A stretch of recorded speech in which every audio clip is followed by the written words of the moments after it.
Estamos con Alejandra, ella es abogada precisamente de los trabajadores y parte del comité de Furacagua en Nunca Más. Hay un fallo histórico. La jueza de Santo Domingo de los Áchilas llama a juicio penal a la empresa Furacagua y a 3 de sus directivos. La jueza Sotomayor acaba de llamar a juicio contra la empresa Furacagua Plantaciones, esto también a Marcelo, gerente, Hugo, miembro del directorio, Marcelo A, y Hugo CH, por el delito de trata de personas con fines de explotación laboral y trabajo infantil, pero sobreseyó a los gerentes Adrián H., ya nos explicará Alejandra, actual gerente, a Iván también de jefe de campo. Finalmente, la jueza ratificó las medidas de protección para las víctimas y mantuvo las medidas cautelares para los acusados, presentarse ante el juez, dispositivo electrónico y prohibición de enajenar bienes. Cuando escuchamos, ¿no?, esto del delito de trata de personas dentro de una empresa debe aterrarnos. Hola Alejandra, ¿cómo estás? Hola, ¿qué tal? Bueno, ya, ok. ¿Nos puedes ver? Hola, Sí, qué bueno. Tía, Denise, ¿qué tal? Qué gusto. Buenos Estamos días. en vivo. Cuéntenos, ¿cuál es la primera impresión que tienen? ¿Esperaban que, por muchos años además, que este proceso vaya tomando forma? Recuerdo la primera vez que escuchamos el tema de Furacagua, que nos enteramos que han existido estas plantaciones de abacá en nuestro país y que nos dimos cuenta de las historias desgarradoras de personas afrodescendientes en su mayoría, que vivían en unas situaciones sin dignidad, sin acceso a salud, que cuando se lastimaban, cuando se herían, pues eran a veces suturados sus dedos ahí mismo dentro en las peores condiciones, no tenían acceso a salir a buscar un hospital porque estaban prácticamente encerrados. Y nos parecía pues una historia de décadas o de incluso épocas pasadas, ¿no? Y resulta que no, que esto estaba ocurriendo en la actualidad y frente a la vista incluso de las autoridades de nuestro país. Alejandra, cuéntanos cómo reciben pues esta noticia y cuáles son las expectativas de ahora en más. Bueno, primero quiero agradecerles por el espacio. Es importante que se pueda conversar y discutir sobre este caso que es tan grave y que es tan impactante. Todas las cosas que acabas de narrar, precisamente es monstruoso. Todas las condiciones en las que las personas vivían y trabajaban por más de 5 décadas, tenemos familias enteras generacionalmente allí sometidas a estas condiciones, que justamente por su empobrecimiento, su pertenencia a estos grupos que han sido históricamente discriminados, les ha sido tan difícil el poder salir de esa condición, y eso también ha afectado a que su caso también sea de una difícil batalla en lo judicial. Llevamos 4 años en estos procesos, unas acciones constitucionales que iniciaron primero, pero también a raíz del informe de la Defensoría del Pueblo de febrero de 2019, esto se va a la Fiscalía. Entonces, allí inicia una investigación. Allí empezó el trabajo de empezar a recabar todos los elementos que pudieran llevar a configurar un delito, porque la Defensoría del Pueblo en principio dicen que de todo lo que han encontrado, presumen que se ha cometido este delito de servidumbre de la gleba, una forma de explotación. Sin embargo, en el pasar de los años, cuando Fiscalía el año anterior pide a la jueza formular cargos, lo hace por el delito de trata de personas. Y es que son figuras que sí están relacionadas, una trata de personas con fines de explotación laboral. ¿Cómo se daba esto? La empresa tiene, como ya lo hemos mencionado, más de 2.000 hectáreas, ubicadas en 3 provincias del país, Santo Domingo, Los Ríos y Esmeraldas, y dentro de cada una de estas haciendas, son aproximadamente 23 haciendas, hay varios campamentos. Entonces, en estos campamentos hay unas estructuras en donde servían para la vivienda de las personas. Allí vivían cientos de personas sumadas entre todas las hectáreas a las que me refiero. Entonces, lo que ha señalado Fiscalía en su acusación, que realizó en enero pasado, fue que en esos campamentos la empresa acogía a las personas, las recibía dentro de esas instalaciones. Y esto tenía pues la finalidad de explotar laboralmente a las personas. ¿Por qué? Por todas esas condiciones de vida y de trabajo, lo de los horarios extenuantes, la falta de instrumentos para su seguridad, bueno, todo lo que ya creo que es bastante conocido, pero todas esas condiciones es lo que va perfilando el fin de la trata para este caso. Alejandra, esto ha sido un proceso bastante también revictimizante para los propios trabajadores. Recordemos que esto está ubicado en Santo Domingo de los Áchilas. Allá se ha llevado estas audiencias, si bien los trabajadores han venido acá porque están apoyados por diferentes organizaciones de derechos humanos, no ha sido un trabajo fácil. Quienes hemos conocido las plantaciones, quienes hemos tenido la oportunidad incluso de estar con los trabajadores, son historias desgarradoras. Y que es una instancia que, bueno, comenzó en ese momento cuando era defensora Gina Benavides. Recuerdo el primer informe que lo presentó la defensora, donde levantaba varias situaciones muy preocupantes que ya las narraba Sofi, pero ¿qué expectativa tienen de que esto siga avanzando? Finalmente, si bien hay una acusación, la empresa también tiene un poder importante. La fibra de Abacá es bastante consumida y conocida, incluso comercializada, y bueno, hay varios intereses también de por medio. Sí, así es. Bueno, lo que nosotros estamos esperando ahora, lo que pasó ayer, es la decisión de la jueza de llamar a juicio. Entonces, eso nos abre una nueva etapa dentro del proceso, que continuará respecto a la persona jurídica como tal, es decir, a la compañía Furukawa, que esto es importante, porque lo que la Fiscalía ha señalado es que el modo de producción que ha tenido la compañía, a través de ese modo de producción se está cometiendo el delito. Y a su vez también están llamados como personas naturales un miembro del directorio, un gerente que estuvo sobre todo en el periodo que Fiscalía está acusando que se ha cometido el delito desde 2011 hasta 2018, y el jefe de recursos humanos. Entonces, hay más de 100 elementos, fue lo que presentó Fiscalía en su acusación, y esos elementos ahora se van a practicar como prueba en esta siguiente fase en la que pasamos a un tribunal penal, igual va a ser en la provincia de Santo Domingo, y que allí va a ser el momento en el que se dicte una sentencia, en que tengamos un fallo y que se condene. Sí. Nosotros, nuestra expectativa es que se condene. ¿Cuáles son los elementos recabados que sirven como prueba precisamente para esta etapa de juicio? Mencionar que tú hablas de un periodo que se estaría analizando, sin embargo estamos hablando de 5 décadas, como tú dices, ¿no? 50 años de esclavitud que ha pasado de generación en generación, es decir, hay impunidad en este caso, como en muchos otros, pero por lo menos espera una pequeña dosis de justicia. Sí, bueno, hay más de 100 elementos como he referido, principalmente creo que todos hemos escuchado hablar, el informe de la Defensoría, porque allí nace la noticia del delito.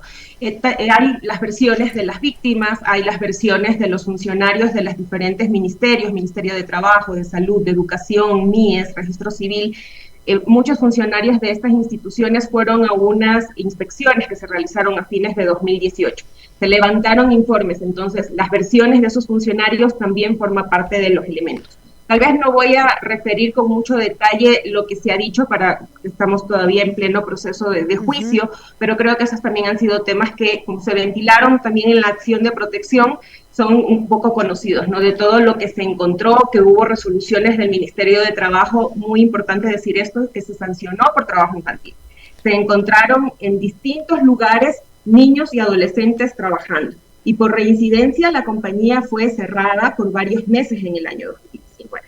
Ahora, también quería, en relación al periodo que me consultaban, en materia penal es distinto, ¿no? Cada proceso tiene una connotación diferente. Entonces, en materia penal, lo que se está juzgando es lo que ha ocurrido en este periodo que señaló Fiscalía, de 2011 a 2018, sin perjuicio de que, en efecto, lo que nosotros hemos venido sosteniendo y que en la acción de protección sí se lo puede señalar, es que esto viene pues desde el inicio de la compañía, desde los años 60.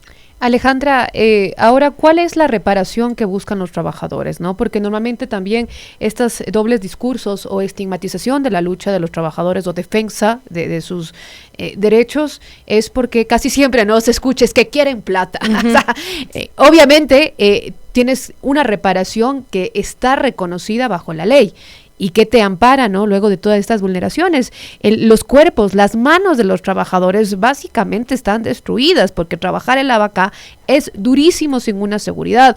No me quiero ni siquiera imaginar con todas las guaguas que trabajaban ahí sobre el trabajo infantil, que es algo también para analizarlo, pero profundamente, entre una serie de malas condiciones, las condiciones, cómo dormían, cómo vivían, la higiene, etcétera, incluso el propio transporte, las amenazas. Recordemos que en su momento también los trabajadores, cuando comenzaron a denunciar, estuvieron hostigados y también bastante perseguidos, ¿no? Así es. Bueno, ¿qué buscan las víctimas? Las víctimas buscan que se sepa la verdad, en principio. Y la verdad creo que está bastante establecida. Quiero contarles que todos los defensores de las personas que están siendo procesadas, nadie niega los hechos. Nadie dice que eso no pasó, que vivían en otras condiciones, que estaban bien. Ese no es el debate. Lo que alega la defensa de los procesados es que ellos no fueron. Yo no firmé el contrato, yo llegué después del 2018, son descargos de ese tipo.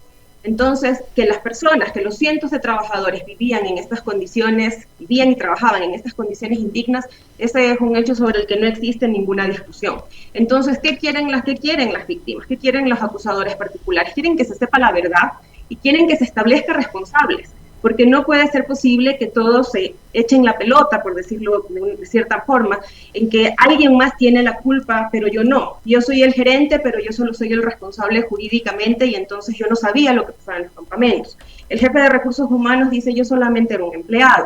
Entonces, lo que quieren las víctimas es que se establezcan responsabilidades y que hayan sanciones. Ellos quieren saber que para ellos también existe justicia. Y por supuesto que también quieren una reparación que no pasa solamente por lo económico, también hay otras medidas simbólicas que también las estamos discutiendo en la esfera constitucional, pero quieren también una indemnización económica. ¿Y por qué no? ¿Por qué se tiene que estigmatizar cuando dicen, es que lo único que quieren es plata? ¿Por qué no? Se han trabajado por décadas y no han recibido sus remuneraciones. Quiero comentarles, por ejemplo, cuestiones particulares que pasaban. Todo dependía, la compra de la fibra tenía que ver con la calidad que ésta alcanzaba y eso tenía que ver con el secado. El sol que hubiera, que la fibra estuviera tendida desde la madrugada para que recibiera la mayor cantidad de calor todo el día. Y así el color iba determinando el nivel, la calidad. En el caso que la fibra no tuviera el nivel, la calidad que la empresa quería, no se las compraba. Eso significaba que esa quincena no cobraban nada. Claro. Entonces, por supuesto que quieren una reparación económica. Así es. Un poco para que la gente entienda, ¿no? El abacá, seguramente han escuchado sobre este caso, pero el abacá es una variedad de plátano con la que se fabrica el papel moneda en medio mundo, dice también esta nota incluso del país, porque este caso a nivel internacional llama la atención, ¿no? Como en un país que se supone que tiene derechos para sus trabajadores y trabajadoras ocurran este tipo de cosas. Solamente para finalizar, Alejandra, ¿cuál es la situación en este momento de los trabajadores? Esta empresa está funcionando y si ustedes han tenido de pronto conocimiento de otros casos que sean similares acá en nuestro país, porque esto seguramente si pasó en esta empresa japonesa, seguramente pasó en otros contextos también o sigue pasando. Sí, así es. Lamentablemente sabemos que sí pasa en otro tipo de actividades en la agroindustria ecuatoriana. De hecho, el Estado ecuatoriano lo sabe. Desde el año 2010 hubo un informe de la relatora de formas contemporáneas de esclavitud que hizo una visita acá a Ecuador y que llegó a establecer que, por ejemplo, en Esmeraldas, en Guayas, había también este tipo de formas análogas a la esclavitud en cultivos, por ejemplo, de palma o de banano. En esa visita no estuvieron en Santo Domingo y no se refirieron a la vaca, pero sabemos que esa es una realidad que aqueja al país. ¿En qué estado ellos se encuentran? Pues ellos están en una situación bastante compleja, como hemos siempre señalado, ellos lo único que saben hacer es trabajar en Abacá, y ahora que por motivo de los juicios la mayoría de ellos pues ya no trabajan para la empresa por obvias razones, entonces les resulta muy difícil el poder entrar a trabajar en alguna otra cosa. Entonces están muy empobrecidos, 3 personas de nuestro grupo ya han fallecido, 2 hombres, una mujer. Los 2 hombres eran ya mayores, personas adultas mayores. La señora que falleció era una señora joven, 40 años, que tenía un cáncer de cuello uterino. La señora nunca había recibido tratamiento. Y sí, la situación de las mujeres es muy compleja, de las niñas y de las mujeres son las más afectadas, como siempre, en cualquier situación. Esa es un poco ellos están esperando, ayer estaban muy contentos, les quiero comentar, ellos ayer estaban muy contentos, saben que esto todavía falta mucho camino, pero sí sienten esto como un respiro, como un respaldo a esta lucha que ellos de una manera tan valiente han venido haciendo y sosteniendo, y aunque es difícil venir y pararse ante los medios de comunicación, en ruedas de prensa y tener que relatar sus historias, pero también están conscientes que esa es la única manera. darle un rostro, que ellos están allí, que fueron cosificados y deshumanizados por la empresa, pero ellos son personas, ahora son conscientes de que les han violado sus derechos y quieren reclamar, es lo que ellos siempre dicen, ellos exigen justicia y reparación.